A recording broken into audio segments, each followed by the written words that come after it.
আসসালামু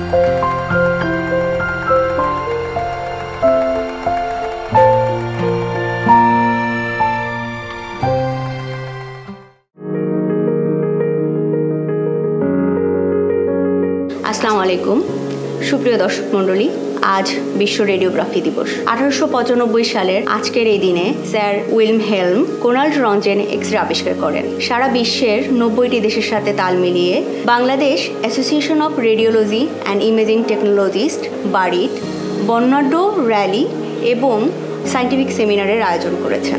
অনুষ্ঠানটির সম্প্রচার সহযোগিতায় রয়েছে মেডিগ্রাফিক ট্রেডিং লিমিটেড ফুজিফিল্ম, মেরিওনিক্স ইমেজিং লিমিটেড আকফা, টেলিরেট মেডিকেল সিস্টেম।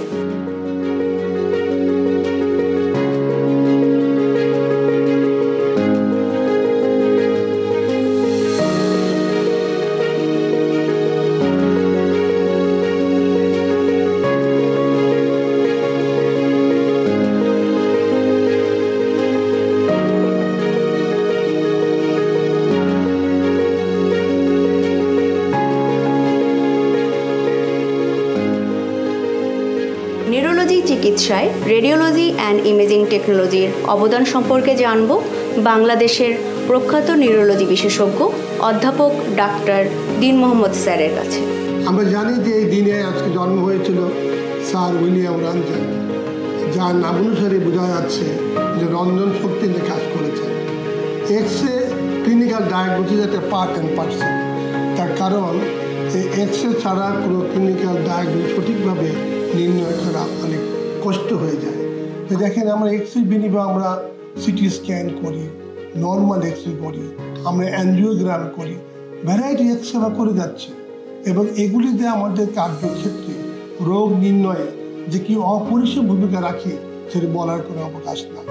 কাজে আমি আজকের এই দিনে আমি সোসাইটির ভবিষ্যৎ মঙ্গল কামনা করি এবং সোসাইটির পক্ষে যারা সম্পৃক্ত আছে যে সমস্ত সদস্য, তাদের জন্য যদি আমরা বা সরকার কিছু করতে পারি তাহলে আমি মনে করব এই দিনের যথার্থতা, এই দিনের পালনের যথার্থতা সার্থক হবে। সুপ্রিয় দর্শক মণ্ডলী, এ পর্যায়ে বিশ্ব রেডিওগ্রাফি দিবস উপলক্ষে বাংলাদেশ জাতীয়তাবাদী দলের স্বাস্থ্য বিষয়ক সম্পাদক ও ইউরোলজিস্ট ডাক্তার মোহাম্মদ রফিকুল ইসলাম স্যারের বক্তব্য শুনব। বিশ্ব রেডিওলজি ও রেডিওগ্রাফি দিবস 2024 উপলক্ষে এই পেশার সাথে যারা সংশ্লিষ্ট রেডিওলজিস্ট ও টেকনোলজিস্ট যারা আছেন তাদের সকলকেই শুভেচ্ছা ও আসসালামু আলাইকুম। বাংলাদেশের এই উদ্ভূত পরিস্থিতিতে গণতান্ত্রিক আন্দোলনে যারা বৈষম্য বিরোধী আন্দোলনে শহীদ হয়েছেন, অসুস্থ হয়েছেন, পঙ্গুত্ব বরণ করেছেন কিংবা দৃষ্টিশক্তি হারিয়েছেন, তাদের আত্মার প্রতি মাগফিরাত কামনা করছি। আজ বিশ্ব রেডিওগ্রাফি দিবস। স্যার উইলহেলম কোনাল্ড রঞ্জেন কর্তৃক এক্স-রে আবিষ্কার চিকিৎসা বিজ্ঞানের একটি যুগান্তকারী আবিষ্কার। এই আবিষ্কারের ধারাবাহিকতায় ম্যামোগ্রাফি, এমআরআই, সিটি স্ক্যান, অন্যান্য অনেক যন্ত্রপাতি চিকিৎসা বিজ্ঞানের সংযোজিত হয়েছে এবং আমাদের রেডিওলজিস্ট এবং রেডিওগ্রাফারগণ এইসব যন্ত্রপাতির সফল ব্যবহারের মাধ্যমে রোগ নির্ণয়ে গুরুত্বপূর্ণ ভূমিকা পালন করে চলেছেন। আমাদের যেসব টেকনোলজিস্ট আছেন তাদের আরও উন্নত প্রশিক্ষণের উপরে গুরুত্ব আরোপ করছি। ঢাকা মেডিকেল কলেজ হাসপাতালে প্রায় প্রত্যেকটা রোগীরে কিছু না কিছু রেডিওলজিক্যাল পরীক্ষা নিরীক্ষা দরকার হয়।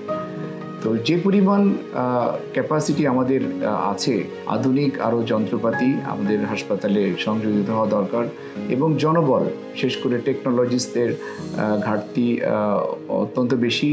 তাদের আরও বেশি জনবল ঢাকা মেডিকেল কলেজে যদি সংযোজিত করা যায়, রোগীদেরকে আমরা আরও উন্নত চিকিৎসা দিতে সমর্থ হব। সুপ্রিয় শ্রোতা, এ পর্যায়ে আমরা বক্তব্য শুনব বাংলাদেশ জাতীয়তাবাদী দলের চেয়ারপারসনের উপদেষ্টা পরিষদের সদস্য অধ্যাপক ডাক্তার ফরহাদ হালিম ডোনার স্যারের। আজ থেকে প্রায় 20 বছরের মতো হবে যে বিএনপি সরকারের আমলে আমরা বিএসএমইতে টেকনোলজিস্ট যেদের একটা থেরাপি অনুষদ প্রক্রিয়া ছিল এবং সেই অনুযায়ী আমরা আশা করছিলাম এটা ইতিমধ্যে হয়ে যাবে, কিন্তু সবচেয়ে দুঃখজনক আজও সেই জিনিসটা হয় না। আমি বর্তমান সরকারকে অনুরোধ করব যে এই ব্যাপারে উদ্যোগ হওয়া এবং এই ব্যাপারে কি করা যায় সেই ব্যাপারে যে আমাদের সাহায্য প্রয়োজন হয় আমরা সাহায্য করব। আর বাড়ির যারা নেতৃবৃন্দ আছে তারাও আপনাদেরকে ইনশাল্লাহ এই ব্যাপারে সাহায্য করবে। মূল্যবান বক্তব্য শুনব বাংলাদেশ জাতীয়তাবাদী দলের স্থায়ী কমিটির সদস্য, বিশিষ্ট ইউরোলজিস্ট ও রাজনৈতিক অঙ্গনের পরিচিত মুখ অধ্যাপক ডাক্তার AZM জাহিদ হোসেন স্যারের কাছ থেকে। রেডিওলজি অ্যান্ড ইমেজিং এমন একটি সাবজেক্ট যেখানে রেডিওগ্রাফার, রেডিওলজিস্ট এবং টেকনোলজিস্ট এদের বেশ গুরুত্বপূর্ণ রোল রয়েছে, কারণ হাইলি টেকনিক্যাল স্কিল্ড একটা সাবজেক্ট। এখানে মেডিকেল ডাক্তারদের যেমন ভূমিকা রয়েছে, টেকনোলজিদের ভূমিকা আরও বেশি গুরুত্বপূর্ণ, কারণ তারা যদি সঠিকভাবে দায়িত্ব পালন না করে এবং সঠিকভাবে মেশিন অপারেট না করে এবং সঠিকভাবে এক্সপোজার না দেয়, তাহলে দেখা যাবে যে যেটি একজন ক্লিনিশিয়ান চাচ্ছে সেটা হয়তো সেই রিপোর্টিংটা করা তার জন্য অনেক বিপজ্জনক হবে। আজ 8ই নভেম্বর, ওয়ার্ল্ড রেডিওগ্রাফি ডে। এবছরের প্রতিপাদ্য বিষয় ছিল প্রমোটিং প্রফেশন। নতুন বছরে নতুন প্রতিপাদ্য বিষয় নিয়ে ইনশাল্লাহ হাজির হব। আল্লাহ হাফিজ।